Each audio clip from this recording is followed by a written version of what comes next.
All right, hello there. Today I would like to talk about a very important topic, which is called self sabotage.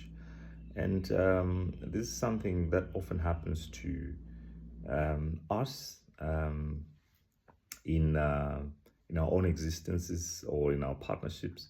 And normally it can be something that happens unconsciously and also consciously, where one tends to undermine themselves in terms of being capable, you know, to excel or to do certain things just out of fear and also out of some level of low self-worthiness or critically sometimes as a result of the past trauma.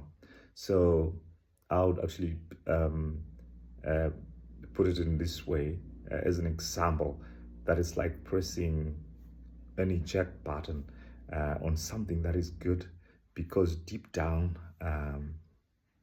you don't believe you deserve it, or you are so terrified of the pain uh, if it ends later.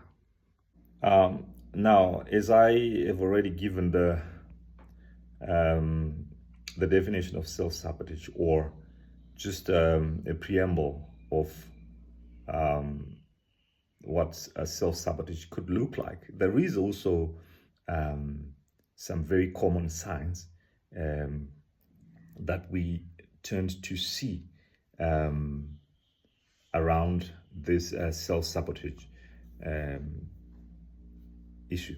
So, for instance, number one, it could be, uh, picking fights over nothing. Okay. Um, so what happens is, in your own judgment, in your own um, perception of how things should go, you are somebody who does blow small issues, um, you know, out of proportion, and into unnecessary deal breakers, just to create a distance. And also, um, there is number two.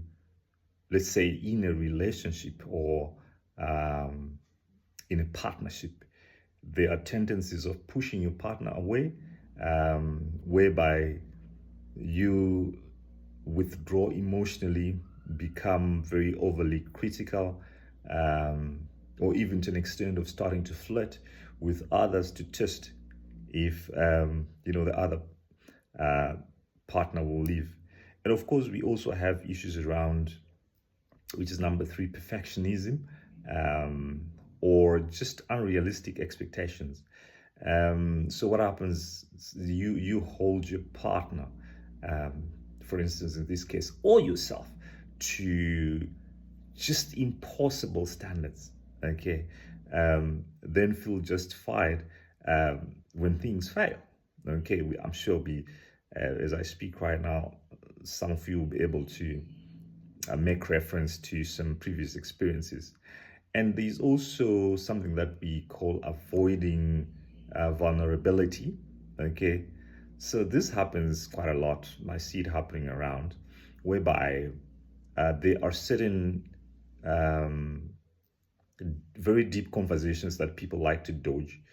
For instance, future plans, or saying, "I love you," as simple as "I love you" first.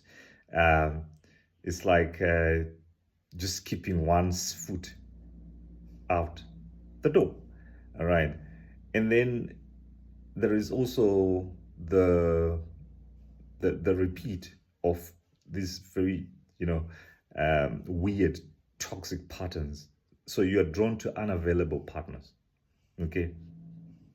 Or recreate dynamics from past hurtful relationships.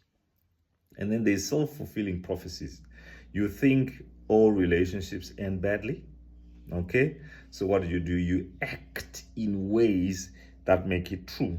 All right? You just have to act in that way.